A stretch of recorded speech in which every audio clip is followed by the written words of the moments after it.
Today we're making falafel. The first thing to do is to soak dried chickpeas in water for 24 hours. Can you make falafel with canned chickpeas? Not really, but we have a great recipe for chickpea fritters that you can find on our blog. After 24 hours, your chickpeas are almost doubled in volume. Now we're going to drain the soaked chickpeas, rinse them in water, and set them aside. Now to a food processor, add an onion cut into 4 pieces, fresh garlic, flat leaf Italian parsley. Make sure to rinse your parsley and shake the water off. Some mint leaves or coriander or both. Then for the spices, we add ground cumin, ground coriander, some salt and black pepper, and a pinch of cayenne pepper. We're gonna blend the herbs and the spices first, so that's easier for the food processor to catch all the ingredients. Now add the chickpeas to the herbs, and last but not least, I'm adding 2 heaping teaspoons of baking powder to help the falafel get puffy and airy as they cook. Pulse a few times until you reach finely coarse texture. You might have to scrape down the sides of the food processor once or twice. What you'll love about falafel is that you can make the mixture and cook it right away, or falafel is also great for meal prep, so you can transfer the leftover mixture into an airtight container and store it in the fridge for up to a week. So to shape the falafel, you can use an ice cream scooper, wet it with water, scoop in the mixture, press it with your hands. It needs to be pressed, but not excessively so, otherwise the falafel is gonna be too heavy. So just press it until it comes together. Now press it down slightly so it cooks more evenly inside,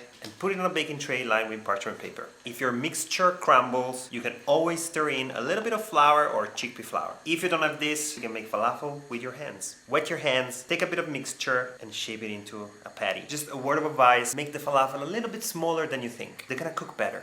Guys, if you want, you can sprinkle the falafel with a pinch of sesame seeds, then make sure to press it down so that it sticks to the bowl. Now, you can cook the falafel 3 different ways. You can air fry them at 400 degrees Fahrenheit or 200 degrees Celsius for 12 to 15 minutes until they're golden brown on top. Remember to brush your air fryer with olive oil. You can also bake them in the oven for about 30 minutes at 350 Fahrenheit or 180 degrees Celsius. They won't be as crunchy as the ones in the air fryer. Finally, you can deep fry the falafel. This is the most authentic method. To do that, warm up some frying oil to 340 degrees Fahrenheit or 170 degrees Celsius in a small pot with tall edges. Fill up the pot to half its height, because the oil will expand as it heats up. Use a kitchen thermometer to check the oil temperature. Also make sure you have no kids running around, and open your windows for ventilation. Now dip the falafel in the oil gently, one by one. We recommend frying 3 or 4 falafels at a time. Cook them in the oil for about 3.5 to 4 minutes, or until golden brown all around. Our falafels are ready. Now the way we like to serve them is on a small platter with some hummus. Put the falafel on the edge. You can add a drizzle of extra virgin olive oil, some chopped parsley, and a drizzle of tahini sauce. You can finish with a pinch of sumac. Crispy on the outside, tender and warm on the inside, packed with flavor. Easy, right?